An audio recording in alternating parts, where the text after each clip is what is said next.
they will answer it fairly. So let's start. Who wants to ask first? Ako, may katanungan ako.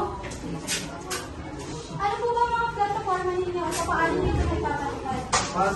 Yun maraming salamat sa magandang katanungan, Bini. Ang aking plataforma ay nakapokus tayo sa kalinisan ng kapaligiran. Ganun din po, kapayapaan at katahimikan ng ating syudad para sa kaligtasan ng ating mga kababayan. I will promote program regarding to cleanliness and rights to individual and their voices. Ito lamang po at maraming salamat. Teka, subalit hindi ako naniniwala at sumasang-ayon sa iyong mga sinasabi. Sapagkat huwag tayo madadala basta-basta sa matatamis na salita ng mga kalaban. Sapagkat ako, ipinapangako ko at isinasakatuparan ko lahat ng aking plataforma through buildings organization na maaari salihan ng taong bayan, lalo na mga kabataan tungo sa pagkakaisa at pagunlad ng ating komunidad. Ako, si Obyala, tumatakbo, Governor ng Quezon Province. Thank you so much, Mr. Halos and Mr. Ogyala, for your answers. Now, dahil dyan, nagkaroon na ng ideya ang mga tao kung sino nga ba ang dapat nilang iboto sa darating na halalan. Mayroon pa bang nais magtanong? Sandali! Sandali lang!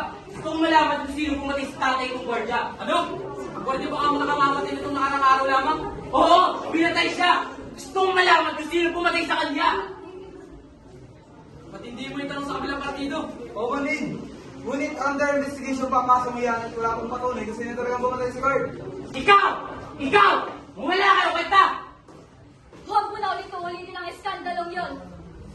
O ito, tulong mo lang kay Halos para sa namatay ng tatay, manahimik ka na lang.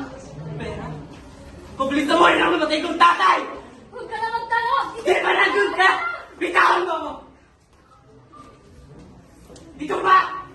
Dito ba? Dito ba? Yan ba ako may sabay na namatay kong tatay? Tama ba na patahimikin ako? Tama ba na sulan ako? Ikaw, mamatay tao ka! Di kita na malalo! Guard! Guard! Ganun nga! Bakit umiyak ulitin na?